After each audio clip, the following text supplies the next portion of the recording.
అని అర్థం, బానిస అని అర్థం. కనుక మనం గమనించినట్లయితే దాసుడైనటువంటి యోహానుకి ఈ విషయాలు చెప్తా ఉంటున్నాడు. గమనించండి, దాసుడు అనే పదం 2 సార్లు మనం గమనించినట్లయితే మనము మరి ఈ యొక్క యోహాను దేవునికి దాసుడుగా అంత మాత్రమే కాదు కానీ దేవునికి యేసుక్రీస్తు వారికి బానిసగా ఉన్నాడు. యేసుక్రీస్తు బానిసగా ఉన్నాడు. గమనించండి, మనం ఎట్లా ఉన్నాం.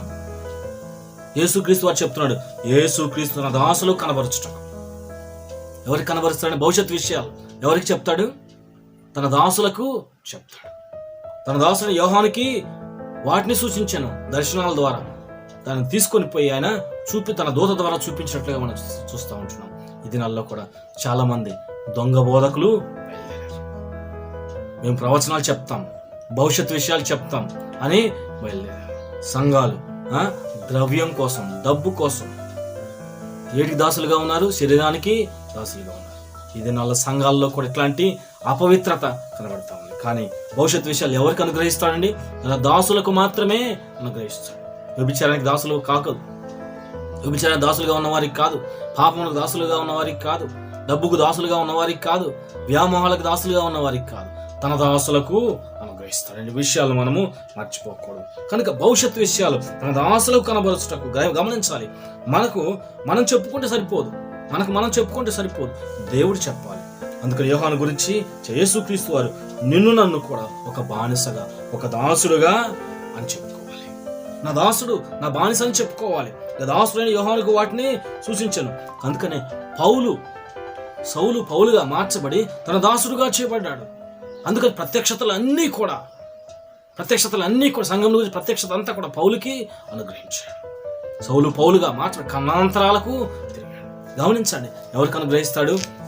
తన దాసులకు మాత్రమే అనుగ్రహిస్తాడు, ఎవరికి అనుగ్రహించాడు.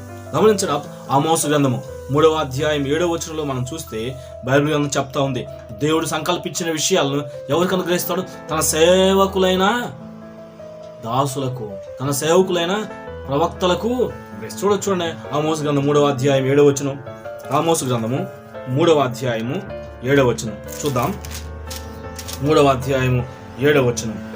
తన సేవకులైన ప్రవక్తలకు తాను సంకల్పించిన దాన్ని బయలుపరచకుండా ప్రభువైన యెహోవా ఏమీ చేయడు.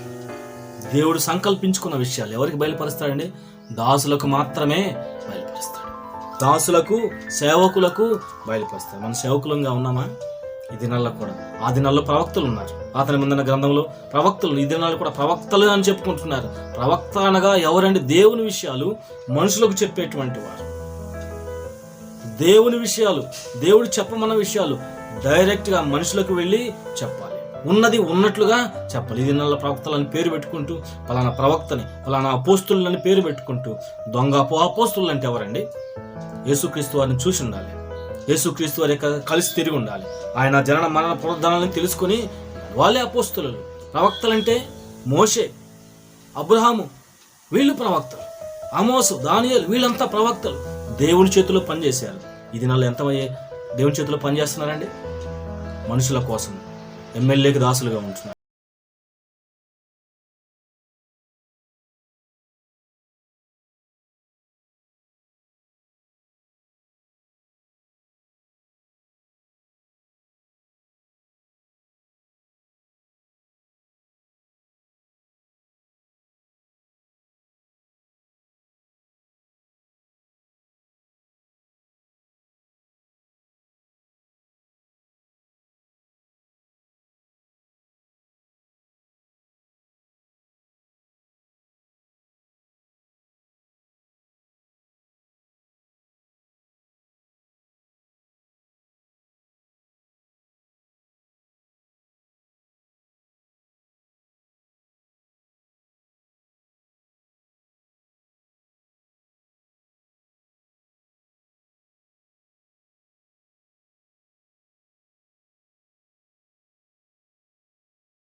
నేను చేయబో కార్యం అబ్రహామునకు దాచెదను. అబ్రహాము నిశ్చయముగా బలము గల గొప్ప జనమగును. గమనించారా? దేవుని విషయాలు దేవుడు దాచిపెట్టడం తన సేవకులకు, తన దాసులకు బయలుపరుస్తాడు. తన బానిసలుగా ఉన్న వారికి మాత్రమే బయలుపరుస్తాడు. సొదొమ గొమొర్రా పట్టణాలను నాశనం చేయబోతా ఉండగా తన దాసుడైనటువంటి అబ్రహాముకు తెలియజేశాడు. అబ్రహాము అక్కడ విజ్ఞాపన చేశాడు. గమనించారా? ప్రార్థించాడు. అయ్యా, నా తమ్ముడు ఉన్నాడు అక్కడ, లేకపోతే నా బంధువులు ఉన్నారు అక్కడ, లోతు కుటుంబం ఉంది అని ప్రార్థించి 50 మందితో స్టార్ట్ చేసి 5 దగ్గరకు వచ్చాడు. కనుక అబ్రహాము యొక్క హృదయ అభిలాషను ఎరిగినటువంటి దేవుడు, హృదయాన్ని ఎరిగినటువంటి, సమస్తం ఎరిగినటువంటి దేవుడు అబ్రహాము యొక్క కోరికను తీర్చి. గమనించారా? మనలో ఎలాంటి కోరికలు ఉంటున్నాయి? గమనించండి. లోతును బయటకు తీసుకుని వచ్చి సొదొమ గొమొర్రా పట్టణాన్ని నాశనం చేశాడు. అగ్ని గంధకాలతో నాశనం చేసినట్లుగా మనం చూస్తూ ఉన్నాం. ఆయన స్నేహితులను పెంచుకున్నాడు అబ్రహాము. దేవునికి స్నేహితులుగా ఉన్నామా? ఆయనకు దాసులంగా ఉన్నామా? ఆయనకు బానిసలంగా ఉన్నామా? యోహాను ఆయనకు బానిసగా ఉన్నాడు. యోహాను ఆయనకు దాసుడిగా ఉన్నాడు. జరగబోయే విషయాలు దేవుడు యోహానుకు తెలియజేశాడు. గమనించండి.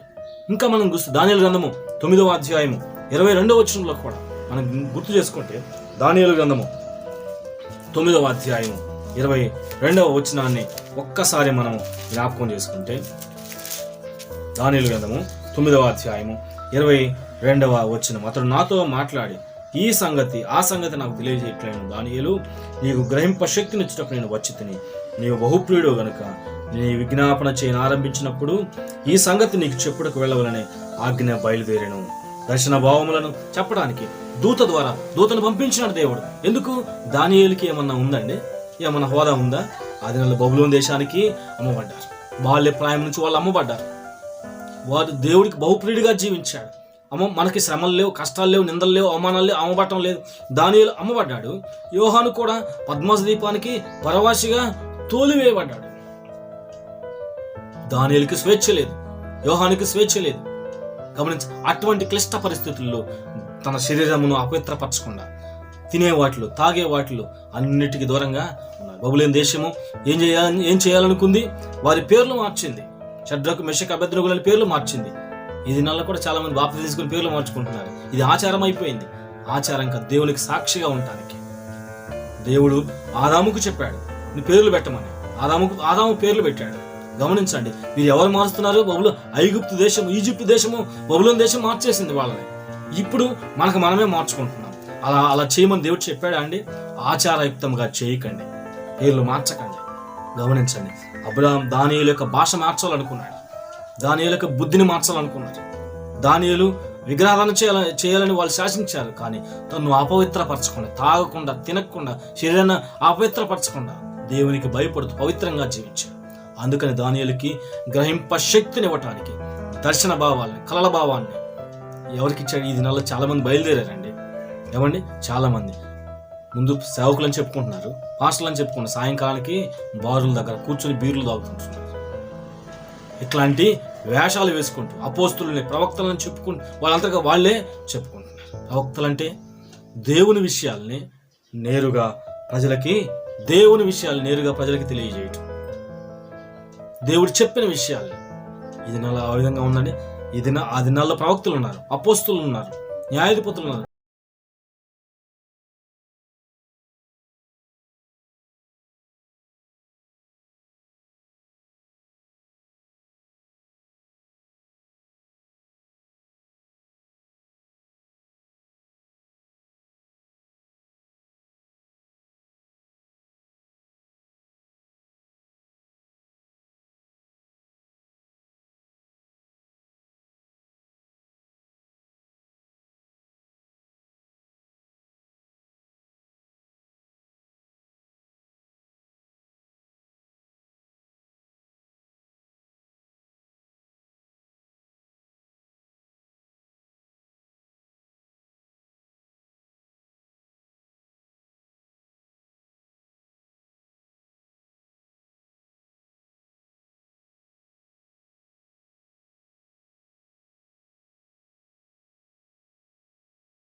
రక్తమిచ్చి ఆయన రక్తమిచ్చి ఆయన పవిత్రమైనటువంటి రక్తం, నిర్దోషమైన రక్తం, నిష్కలంకమైన రక్తం ఇచ్చి కొన్నాడు సాతాను చేతుల నుంచి. కొని ఆయనను మన పరిశుద్ధులుగా చేశాడు. పాపం వల్ల వచ్చే జీతము మరణము. అట్టి మరణము నుంచి విడిపించడానికి, అగ్ని గంధకాలతో మండే నరకము నుంచి విడిపించడానికి యేసుక్రీస్తు వారి సింహాసనాన్ని వదిలిపెట్టి, దూతల సమూహాన్ని విడిచిపెట్టి ఈ లోకమునకు మనవాడిగా మానవ స్వరూపాన్ని ధరించుకుని మన బలహీనతలన్నీ కూడా తెలిసినటువంటి వాడు. మనం ఎవరికి దాసులంగా ఉన్నాం? పాపానికి. ఇశ్రాయేలు ప్రజలు ఐగుప్తు దేశంలో 430 సంవత్సరాలు బానిసలుగా ఉన్నారు. వారు మొరపెట్టారు, మూలిగారు. ఆ మూలుగుని దేవుడు విన్నాడు. విని వారిని విడిపించడానికి మోషేని పంపించాడు. కనాను దేశానికి పంపి వారిని నడిపించినట్లుగా మనం చూస్తూ యెహోషువ ద్వారా కనాను దేశాన్ని, వాగ్దాన దేశాన్ని స్వతంత్రించుకున్నారు. కానీ వారి హృదయంలో నుంచి ఏం పోలేదండి? ఐగుప్తు దేశం పోలేదు.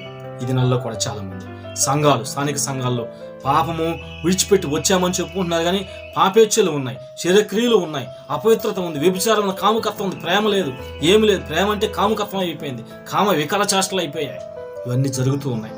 జాగ్రత్తగా ఉండమని వాక్యం మనకి బోధిస్తూ ఉంది. ఒకప్పుడు మీరు పాపమునకు దాసులుగా ఉన్నారు, దాన్ని విడిచిపెట్టారు. ఇప్పుడు నీతికి దాసులుగా ఉన్నారు. అందును బట్టి దేవునికి స్తోత్రం అంటున్నాడు. నిన్ను బట్టి, నన్ను బట్టి ప్రభువు కూడా పరలోకంలో మనకు విజ్ఞాపన చేస్తున్నాయని స్తోత్రం అని చెప్పాలి. నిన్ను బట్టి నన్ను బట్టి వేదన కలగకూడదు. మనం నీతికి దాసులముగా ఉండాలి. మన అవయం సజీవయాగముగా ఆయనకు సమర్పించుకున్న వారిమిగా ఉండాలి. మనం విడిపించింది పరలోక రాజ్యంలో ఉండటానికి. ఆయన రక్తమిచ్చి కొన్నది ఆయన దగ్గర కూర్చోబెట్టుకోవటానికి. అగ్ని గంధకాలతో మండే గుండం నుంచి విడిపించి ఆయన సన్నిధిలో వజ్ర వైడు రత్న మాణిక్యాలు ఉండే పరలోకంలో ఉంచడానికి నిన్ను రక్షించుకున్నాడు. మనం ఏ విధంగా ఉంటున్నాం? ఆయనకి ఇష్టముగా ఉంటున్నామా, లేక పాపములకు దాసులంగా ఉంటున్నామా? అమ్మబడిన వారిని ఇప్పుడు ఆయన కొన్నాడు, మనం ఆయనకి దాసులంగా ఉన్నాం. ఎవరికి దాసులంగా ఉంటున్నాం? ఇది నాళ్ళు మనల్ని పరీక్ష చేసుకుందాం. పరీక్ష చేసుకొని దేవుని కృపను పొందుకుని, దేవుని కృపాధన్యత దేవుడు మనకి అనుగ్రహించి ఆశీర్వదించును గాక. ప్రార్థన చేసుకుందాం. పరిశుద్ధుడైన తండ్రి, ప్రేమగల మా ప్రభువా, ఈ పరిశుద్ధమైన నామానికి వందనములు, స్తోత్రములు చెల్లిస్తుంటున్నాం. ఈ దినమంతా ప్రభు నీ వాక్యాన్ని విన్నాం. ప్రభు విన్న వాక్యమును మీరు దీవించండి. మేము నీకు దాసులముగా అవ్వాలి. మేము దేనికైనా దాసులముగా ఉంటే మమ్మల్ని క్షమించండి. తిరిగి పునరుజ్జీవం కలిగించండి. నాయన మా పాపములను క్షమించండి, మమ్మల్ని క్షమించండి. ఆయన ప్రభు నీతికి దాసులముగా, నీకు సాక్షులముగా దానియేలు వలె, అబ్రహాము వలె, యోహాను వలె జరగబోయేటువంటి సంగతులను గ్రహించడానికి, లోకములో నీ సువార్తను ప్రకటించి నీ కొరకు సాక్షులముగా జీవించే భాగ్యం దయచేయండి. వాక్యం ఇచ్చిన వారి కుటుంబాలలో ఉజ్జీవాన్ని కలుగచేయండి. ఒకవేళ శ్రమల్లో ఉంటే ఆయన యోహానును ఆదరించిన దేవ, అబ్రహామును ఆదరించిన దేవ, ఆయన దానియేలును ఆదరించిన దేవ, వారిని కూడా మీరు ఆదరించండి. వారి కష్టాలని, ఆయన వారి యొక్క బాధలను, కన్నీరును తుడవండి ప్రభు. అక్కర అవసరాలను మీరు తీర్చి మహిమ, ఘనత, ప్రభావాలు మీకు ఆరోపించుకుంటారని యేసయ్య శ్రేష్టమైన నామమున ప్రార్థించి అడిగి వేడుకుంటున్నాం తండ్రి. ఆమేన్. ఆమేన్ అని నాతో కలిసి చెప్పిన ప్రతి ఒక్కరికి కూడా యేసుక్రీస్తు వారి నామములో వందనములు. ప్రియులారా, ఈ సాటిలేని సత్యవేద కార్యక్రమాన్ని అందరికి పరిచయం చేయండి, మీరు షేర్ చేయండి. తెలిసిన వారందరికీ కూడా ఆత్మీయ మేలులు పొందవలసిందిగా ప్రేమపూర్వకంగా మనం చేస్తా ఉన్నాం. దేవుడి మిమ్మలను దీవించి ఆశీర్వదించుగాక. ఆమేన్.